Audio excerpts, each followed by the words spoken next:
Today we mourn the loss of another icon. Days like these I dread, but life has taught us there will be days like these. As I reflected on the 15th day of August and the many calls I received, my day began in tears. For the first time, the words, my God,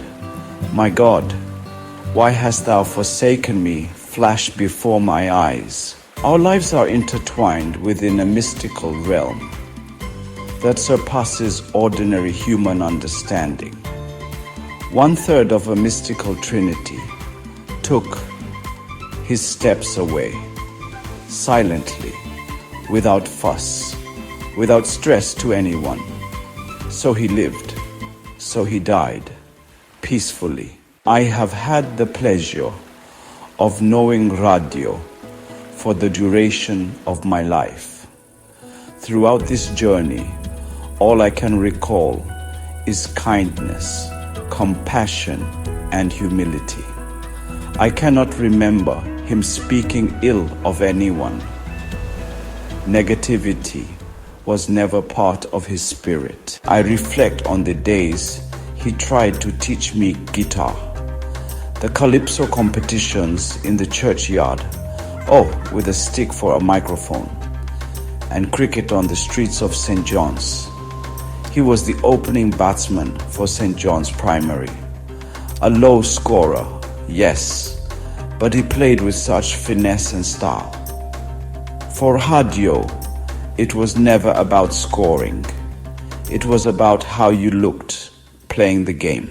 At Salem Junior Secondary, at Chicken Farm, where he taught woodwork, what stood out most was his kindness.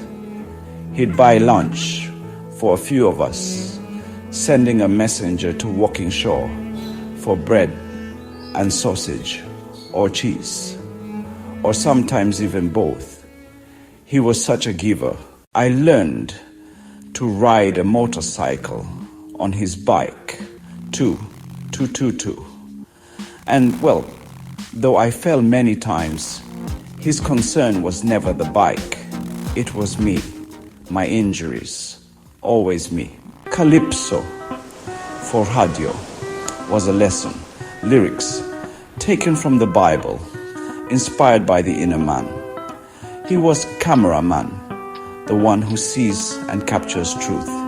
Preacher man, the one who tells the story as interpreted from the book of life. Inspired man, the one sent to lift others from within.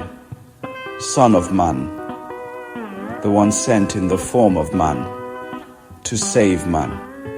Sword man, he who was sent from Paran to instruct with the ultimate weapon, the tongue. I once penned a song, Memoirs of a Man, inspired by Rhadyo, a man caught in the web of an earthly condition. You see, the good you do to man returns tenfold. Some say I took great care of him, but I didn't. He took care of me. In life, all we do is a manifestation of who we are and who we will become. So as I reflect once more on that man, let this be known. Earthly condition does not make it to heaven. Where your body is laid, that is man's plan. But the establishment of your steps is controlled by one man. This is my reflection of James Wallace Rhadyo Fenton, the man.